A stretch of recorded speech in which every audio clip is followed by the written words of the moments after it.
bahan lokalnya itu dari Lombok semua, jadi lokal farmer gitu. Kita kan ini produksi dari Lombok dan kita juga inovasinya itu ingin juga memperdayakan nih petani-petani Mm-mm. lokal gitu. Mm-mm. Karena seperti yang sudah kita ketahui ya, produksi rumput di Indonesia itu terdapat pada provinsi Nusa Tenggara Barat dan salah satunya di Lombok.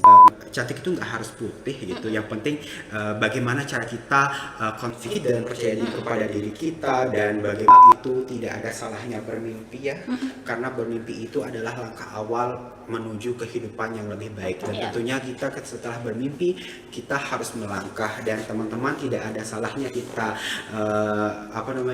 berjalan lambat, tapi kita itu akan salah ketika kita diam di tempat.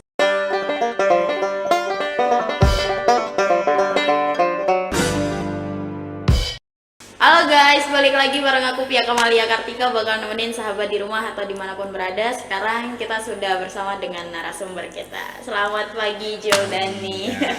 Mungkin kita kenalan dulu ya biar lebih akrab sama penonton, silakan. Halo teman-teman, aku Joldani Aditya. Saat ini mahasiswa aktif ya, semester akhir di Fakultas Ilmu Kesehatan Universitas Muhammadiyah Mataram dan program studi S1 Farmasi. Untuk kenal lebih lanjutnya mungkin nanti kita bisa di belakang kamera Oke. kali ya.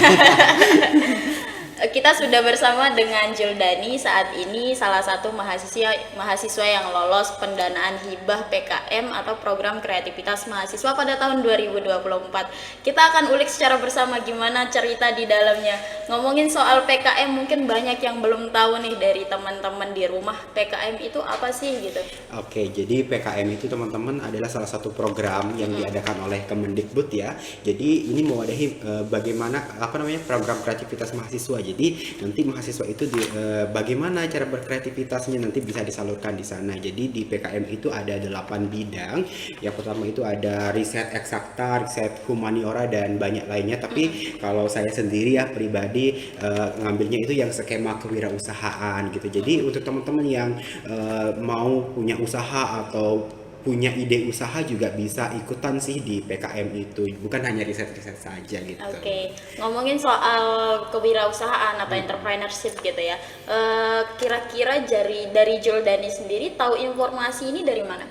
Tahu informasinya kan tentunya dari kampus itu sebelum-sebelumnya sudah ada sosialisasi pengenalan PKM itu apa, dan ya udah gue gitu jadi ikut coba. Tahun lalu juga pernah ikut lolos pendanaan juga, tapi di skema Yang riset berbeda. eksakta ya. Tapi sekarang mau coba di bidang kewirausahaan, jadi pengen punya ide nih di bidang kewirausahaan. Nah, jadi disalurkan saja, siapa tahu nanti ikut aja gitu, siapa tahu nanti lolos gitu, dan alhamdulillahnya lolos pendanaan gitu. Oke, penasaran pasti dari teman-teman ingin tahu apa sih program kreativitas yang diajukan oleh Jildani sendiri. Nah, ngomongin soal gimana perasaan dari Jildani sendiri sebagai mahasiswa ya, salah satu mahasiswa ya yang lolos pendanaan sendiri, itu seperti apa kiranya? Perasaannya ya. Jadi perasaannya yang pertama tentunya senang ya udah lolos pendanaan, tapi selain itu juga, selain kabar bahagia senang gitu ya, tentunya kita juga punya kewajiban nih untuk menjalankan program kreativitas ini. Jadi kita juga ya senang gak senang kita tetap jalani juga. Jadi ya banyak rintangannya juga sih selama menjalankan ini Nah, gitu ya. rintangannya seperti apa kiranya Jadi tantangannya? rintangannya ya, jadi kan kita itu ngambilnya itu di bidang kewirausahaan, di bidang kosmetik ya.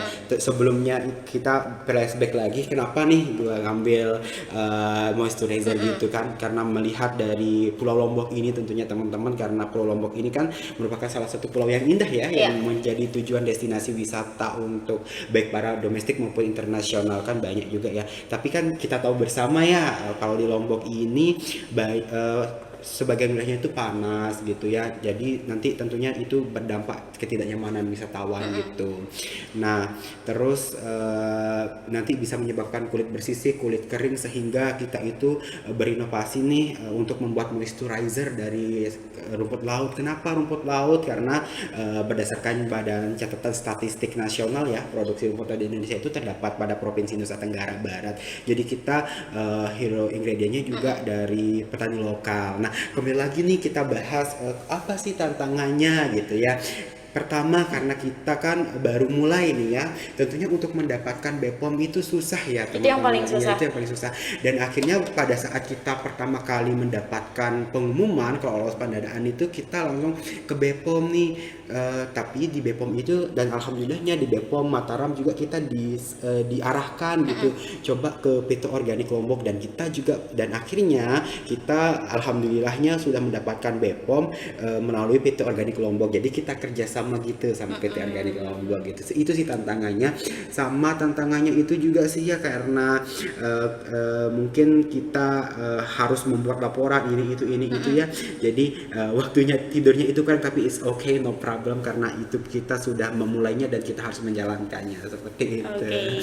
Jadi ngomongin soal bagaimana proses di balik produksi ya dari program kreativitas yang dibawa, salah satunya ini teman-teman bisa dilihat sendiri ada moisturizer yang sudah boleh kita lihat ya. Iya, boleh. Nama produknya Inga Skin ya dari Lombok yang diproduksi langsung oleh Juldani. Iya, dan Oke. teman-teman Dan teman-teman berapa orang kelompoknya? Kalau saya kelompoknya 3 orang sih, Tiga satu masuk orang. saya Anak gitu. farmasi Anak saja? farmasi semua. Oke, anak farmasi semua ya.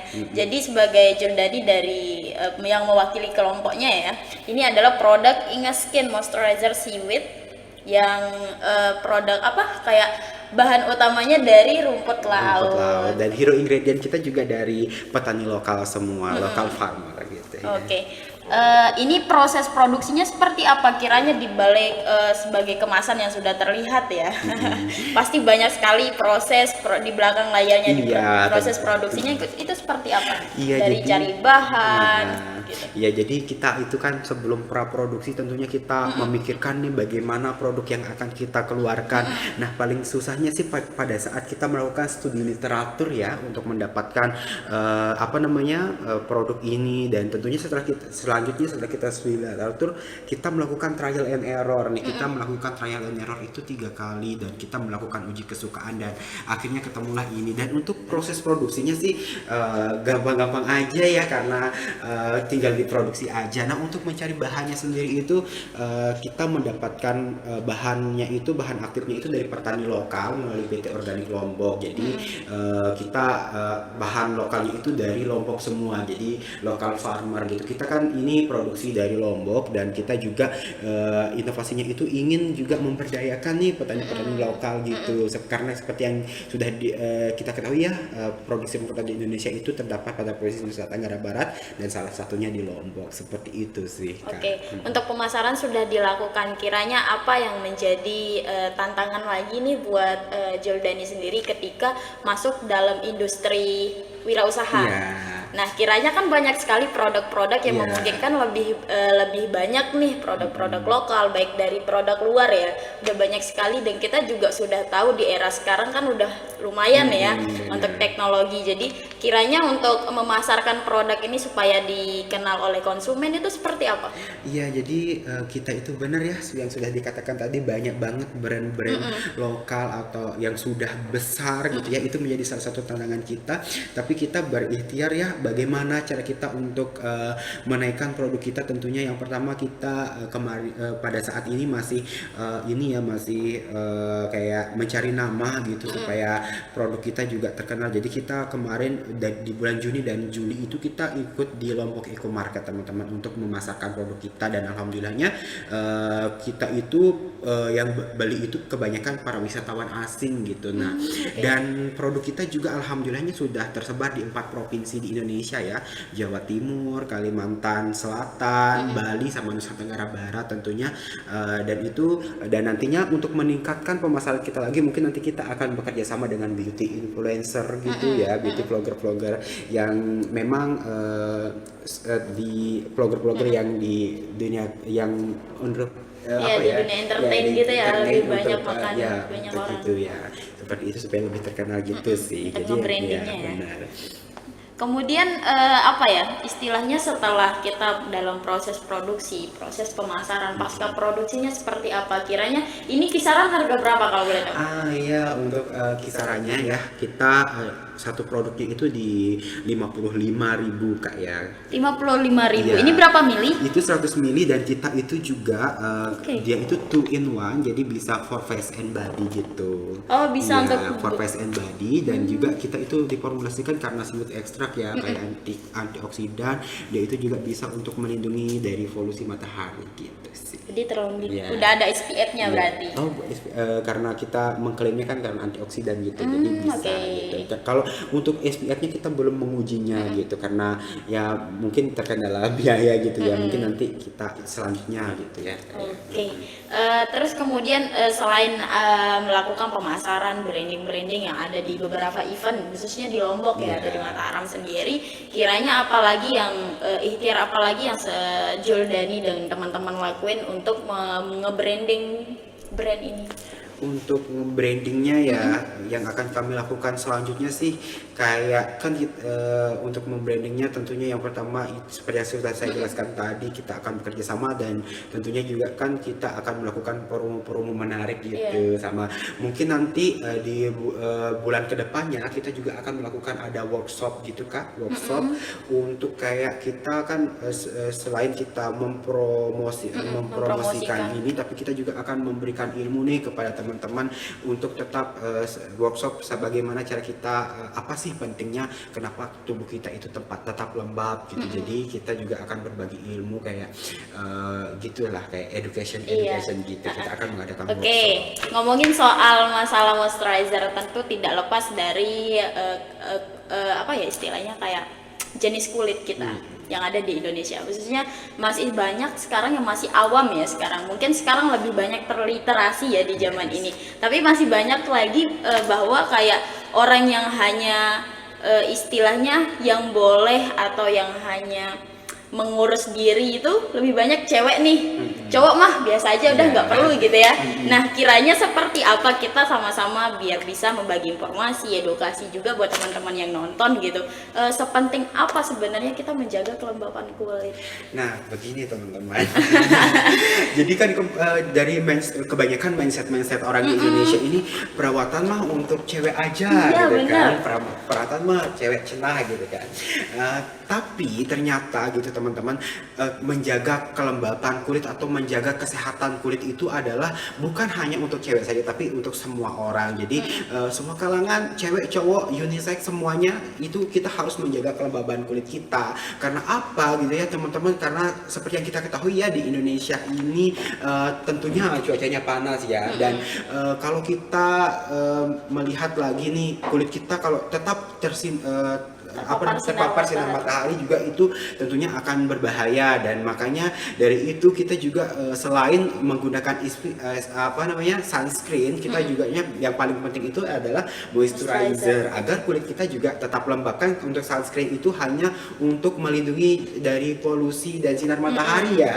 Nah, tentunya untuk bagaimana nih cara melembabkannya ya, jadi teman-teman bisa menggunakan moisturizer gitu ya. Jadi nggak ada lagi tuh mindset kalau cowok pakai sesuatu produk yang istilahnya untuk melembabkan kulit atau semacamnya, banci lo atau apa gitu ya. Jadi nggak ada lagi tuh. Kita juga harus aware gitu kepada diri kita. Benar. Terutama pada kulit kita karena yang langsung kelihatan kan kita ini kayak case-nya itu kulit kita gitu. Jadi supaya kelihatan lebih sehat aja gitu. Enggak harus putih sih, tapi yang penting kulit kita itu tetap harus sehat gitu. Karena itu salah satu investasi ya. Benar. Nah, ngomongin soal tadi nyinggung masalah kulit tuh nggak harus putih. Iya. Mindset orang Indonesia nih masih banyak banget yang istilahnya pokoknya putih itu nomor satu. Kalau kamu putih kamu aman gitu. Kiranya kalau menurut Juldani sendiri seberapa penting apakah kayak untuk kulit orang asli Indonesia kan eksotis ya, itu lebih sehat gitu. Nah, kiranya seperti apa Juldani istilahnya untuk melihat sesuatu saat ini sekarang yang terjadi, bagaimana mindset orang-orang sekarang gitu ya, yang mendambakan kulit putih nih, termasuk saya sendiri sih, siapa sih yang nggak pengen gitu ya. Jadi gimana kiranya menurut Juldani sendiri, apa penting kulit putih itu atau seperti apa? kulit putih penting atau enggaknya menurut saya sih enggak penting ya, tapi yang penting itu teman-teman, yang pertama itu adalah kulitnya itu tetap sehat. Kalau kulit ini kan kita berbicara kulit ini tentunya masing-masing orang, masing-masing tentunya benua atau wilayah itu sudah memiliki karakteristik kulitnya itu tersendiri gitu. Nah misalnya kalau di Indonesia sendiri itu kulitnya eksotis, ya udah it's okay teman-teman, kita terima saja. Tapi tentunya yang pertama yang putih itu sebenarnya nggak penting, tapi yang paling penting itu adalah bersih teman-teman, bersih dan sehat seperti itu. Dan kalau orang-orang kan bilang putih itu cantik, no teman-teman. Jadi sebenarnya kecantikan yang paling penting itu adalah terlihat dalam diri kita, inner beauty kita gitu. Jadi putih itu nggak, cantik itu nggak harus putih gitu. Yang penting bagaimana cara kita confident, percaya diri kepada diri kita, dan bagaimana sih kita itu ke orang-orang. Jadi nanti teman-teman itu akan terlihat dan terpancar kecantikannya itu bukan hanya dari parasnya saja, tapi ada yang namanya inner beauty, yaitu kecantikan dari dalam diri kita. Oke. Banyak sekali ilmu yang kita dapat hari ini ngomongin masalah kulit. Kalau ini kan untuk all skin ya? Semua jenis kulit. Semua jenis kulit, karena kita menggunakan water base dan plant base, dan kita juga tidak ada alkoholnya sama sekali. Jadi kita aman untuk semua jenis kulit, dan tentunya juga aman untuk anak-anak, ibu hamil dan ibu menyusui juga aman. Kiranya untuk anak-anak dari umur berapa sampai berapa? Nah, untuk anak-anak itu amannya di antara 3 sampai 3 tahun ke atas ya. Seperti itu. Berarti udah semua jenis kulit masuk, aman untuk semua ya kalangan anak-anak, ibu hamil dan ibu menyusui. Oke, jadi udah aman semua. Tinggal teman-teman nyari nih apa nama Instagramnya? Ya, teman-teman bisa follow di PKMK Ingeskin ya. PKMK Ingeskin. Ya, dan teman-teman juga yang di luar Lombok juga bisa mendapatkan di Shopee. Kita sudah ada Shopee ya. Udah ada Shopee di ines.skin. Kalau di TikTok Mas udah ada? Udah ada di TikTok, namun di TikTok belum terlalu aktif. Masih aktif di Instagramnya saja sama di Shopee sih untuk penjualan gitu. Kedepannya kita akan lebih aktifin lagi gitu ya, sama kita mungkin nanti kedepannya ingin menambah tim gitu ya di bidang untuk yang digital marketing dan lain-lainnya seperti itu, agar juga salah satu ikhtiar untuk memasarkan produk kita lebih jauh lagi gitu.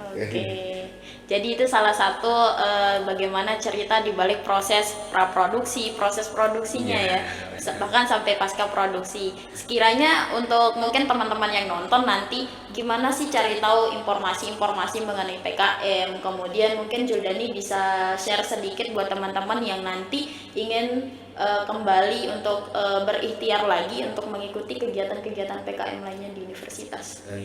Untuk teman-teman, yang pertama saya ingin menyampaikannya, kalau untuk PKM itu nanti teman-teman bisa dapatkan informasinya di Kemendikbud. Jadi teman-teman harus tetap searching, setiap tahunnya pasti ada, itu di awal tahun itu dibuka pendaftarannya dan teman-teman mengirimkan proposal nanti. Nah, apa yang bisa kita dapatkan pelajaran dari PKM? Yang pertama adalah bagaimana cara kita taat terhadap aturannya. Jadi kita benar-benar diajarin disiplin di PKM ini, dan tentunya teman-teman juga nanti diajarkan bagaimana nih untuk mengatasi untuk memecahkan masalah di saat-saat genting itu. Jadi teman-teman juga selain mendapatkan pendanaan, juga tentunya teman-teman juga nanti tanpa teman-teman sadari akan mendapatkan pelajaran, yaitu taat aturan, taat tata tertib dan lain-lainnya itu. Karena PKM ini benar-benar kita itu benar-benar dituntut untuk menjadi mahasiswa yang taat aturan seperti itu kan. Salah satu benefitnya juga mendapatkan mitra kerja juga, dan teman-teman juga mendapatkan untuk branding diri teman-teman juga tentunya itu. Jadi buat teman-teman nanti bisa banget ikutin kegiatan-kegiatan dari teman-teman PKM Ingeskin ya, yang dari program Ingeskin sendiri bisa mengikuti atau searching melalui Instagram maupun bisa juga di website-nya di Kemendikbud gitu ya. Dibuka setiap tahun sih, di awal tahun biasanya. Jadi thank you banget ya Juldani. Mungkin nanti kita bakal bahas ini lebih lanjut di lain hari gitu ya. Terima kasih banget atas waktunya dan informasi-informasi dan edukasi yang diberikan untuk teman-teman yang nonton nih gitu. Kiranya ada kesan dan pesan terakhir nggak nih buat teman-teman yang nonton? Oke, boleh teman-teman. Kalau dari saya, kita itu tidak ada salahnya bermimpi ya, karena bermimpi itu adalah langkah awal menuju kehidupan yang lebih baik. Dan tentunya kita setelah bermimpi, kita harus melangkah, dan teman-teman tidak ada salahnya kita berjalan lambat, tapi kita itu akan salah ketika kita diam di tempat. Seperti itu, mungkin hanya itu Kak yang bisa sampaikan. Oke, terima kasih Juldani atas saran dan dedikasinya lah buat teman-teman semua, apalagi sekarang udah terjun di bidang entrepreneur ya, di bidang wirausaha. Semoga apa yang diikhtiarkan bisa mencapai apa yang diharapkan gitu ya. Jadi sekiranya mungkin itu saja teman-teman, mungkin nanti bisa lebih lanjut lagi untuk kita obrolin mengenai bagaimana kita harus menjaga kelembapan kulit, pentingnya untuk merawat diri gitu ya. Jadi buat teman-teman, terima kasih banyak udah ngikutin kegiatan dari awal sampai akhir kami. Sekiranya ada salah kata maupun salah tindakan ya, baik secara sengaja maupun tidak disengaja, mohon dimaafkan karena kita masih sama-sama belajar. Oke, thank you for watching, see you next video. Assalamualaikum warahmatullahi wabarakatuh.